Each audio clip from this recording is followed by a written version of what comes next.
น้ำท่วมบ้านดงมะไพเมืองไซบุรีแขวงสะหวรรณเขตน้ำท่วมบ้านท่วมเมืองแล้วต้นยางครับผมทางลมผมเห็นแต่ยอดต้นยางอะไรเด้อพี่น้องเด้อพ่อแม่ประชาชนบ้านใดบ่เคยเห็นน้ำท่วมนะนี่ท่วมแล้วท่วมโดนเด้อท่วมเป็นพุ่นละระดับเดือน1 เดือนปลายพุ่นละเดือนกว่าพุ่นละจึงสิได้แห้งเพราะว่าน้ำนี้มันอยู่ลงน้ำเซน้อยเซน้อยดันกับเซบางไพเซบางไพกับน้ำคลองมันดันบานก็เลยอยู่โดนนู้นต้นไม้นี่กับบ่น้อยบุบนั่นได้แต่ว่าขึ้นไปครึ่งลำไม้แล้วนี่แหละติดกันกับขัวห้วยคันแท้เด้อทางลงบ้านมะนิรัตเมืองไซบุรีแขวงสะหวรรณเขตบ้านหนุ่มไพเนี่ยต้นยางนี่ทางโน้นนี่อยู่ทางโน้นซุ่มอยู่ทางลุ่มๆแน่ฮันบ่อนดินเพียงธรรมดานะกะเรือแต่ชั้นนั้นแหละเรือแต่ยอดชั้นนี้แหละน้องเด้อยางกับบ่หน่อยได้ยางอะไรอันนี้เป็นยางเนี่ยพ่อบ้านบุญทวีเด้อพ่อบ้านดงมะไพเบิ้ลแล้วส่วนยางเพิ่นน่ะเบิ้ลหลายเติบแล้วเอาพ่อแม่พี่น้องเอ้ยเดี๋ยวจังหน่อยสิถ่ายอีกเดี๋ยวสิถ่ายลงเพื่อให้พ่อแม่พี่น้องผู้บ่ท่านเคยเห็นแล้วก็ผู้เคยเห็น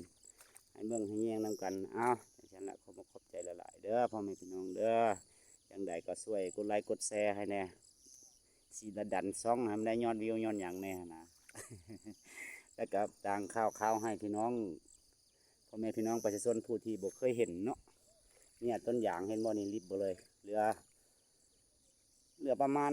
1 เมตรเนาะ1 เมตรปลายที่เหลือตัวริบแล้วก็มีหลายคนมาขอบใจหลายๆเด้อFCทุกๆคนเด้อเข้าเบิ่งแล้วช่วยยกนิ้วยกโป้แน่มาขอบใจหลายๆมักซิลีนี่ใกล้สิหมดแล้วคนมาขอบใจหลายๆเด้อขอโจะไว้ซ้ำนี้ก่อนเนาะขอหยุดไว้ซ้ำนี้ก่อนเนาะถ่ายคลิปนี้เพราะว่าคลิปหน้าเดี๋ยวเบาบัวลินสิงห์ลือไซเดี๋ยวมาถ่ายอีกเอาลงใหม่อีกเข้าไปในช่อง YouTube เบาลินสิงห์ลือไซเด้ออันนี้คงไม่ยังบ้านดงมักไพเมืองไซบุรีแขวงสะหวรรณเขตเนาะพ่อแม่พี่น้องจังใดก็ช่วยติดตามเด้อช่องเบาบัวลินสิงห์ลือไซเด้อคันอยากเข้าไปเบิ่งเพลงเบิ่งอย่างก็มีทั้งเพลงทั้งถ่ายไปทั่วไปแล้วก็เมื่อวานนี้ก็ถ่าย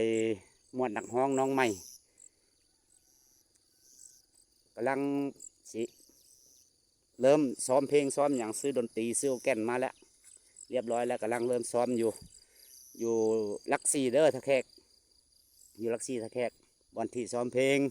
ถ้าผู้ใดมักห้องเพลงก็มาสมัครกดโทร020เนาะแม่ละ020 989 30 663เบอร์นี้เบอร์เบาลินโดยเฉพาะเด้อแล้วก็คันถ้าอยากติดตามอยู่ในช่องในเพจก็เข้าไปใน YouTube เขียนบัวลินยะว่างสิงห์ลือไซตัวลาวแล้วก็อยากได้เพจเบาบัวลินเองโดยเฉพาะก็คือเก่าหันละก็เข้าไปในเพจแล้วก็เขียนบัวลินยะว่างสิงห์ลือไซตัวลาวคือเก่า